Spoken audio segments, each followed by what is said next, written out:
Welcome back to Tidbit Tuesdays. Today's tidbit is our last one related to voting. So hopefully by now you've registered yourself to vote and even talked to your friends about voting too. At SFI, one of our big focuses is on making sure that voting is as accessible as possible.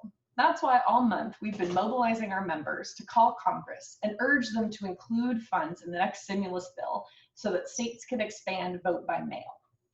Even if this cause isn't one that you're particularly passionate about, chances are there's something else that you're passionate enough about to advocate leadership for. And so that's why today we're presenting SFI's top 8 tips to effectively lobby leadership, whether that's your local school board member or your member of Congress. Tip number 1, practice. Make sure you run through your spiel before the big day or get edits on something that's written. This can be by yourself, in front of a spouse or a pet, or you're always welcome to reach out to one of us. We're always happy to help. Number 2, pick a targeted topic. I know you probably have a gazillion opinions about issues that you'd love to dump at the feet of your representative, but try to keep it to one issue per outreach. In this case, helping states expand vote by mail. The more narrow your topic, the more likely it is that an official can take direct action. Number 3, fit your length to fit the setting. When you're asking a question at a town hall, you only get a few sentences to get your point across, whereas a one-on-one meeting might give you more space to fill it with details about your story. Fit your length to the setting, and the best practice always is to keep it concise. Number 4, be enthusiastic.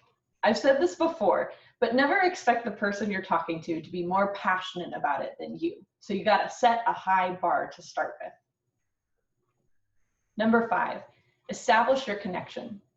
If you live and or vote in a person's district, make sure you flag that for them at the very beginning of your interaction, because elected officials like to prioritize issues facing their constituents. If you don't live or vote in this person's district, that's okay too. Every district has some sort of military constituency, so an issue facing you likely faces others in their district. You can actually look up the number of military or veteran families in a given district, and doing this helps make issues feel close to home. Number 6, customize your message. Has an organization ever sent you a mass email and asked you to forward it on, or provided a script to help with phone calls? These can be super helpful starting points. Heck, we even do them a lot at SFI, but we always encourage our advocates to add their own personal flourish before clicking send.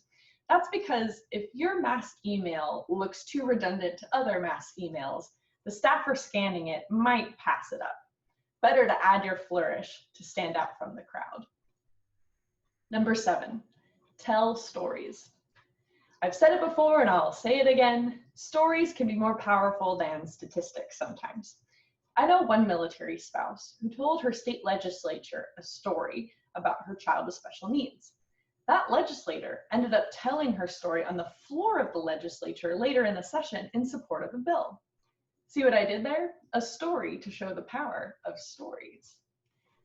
Last but not least, staffers are gatekeepers.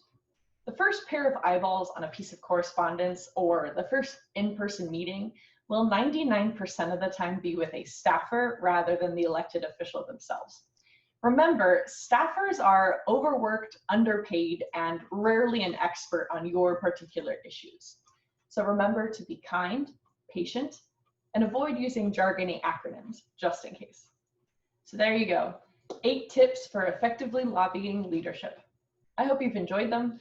I also hope you'll join us in urging Congress to expand vote by mail. This fall, this election is going to be really important to make sure that there are no obstacles to the ballot box. And this is a great way to do that. Stay healthy, y'all.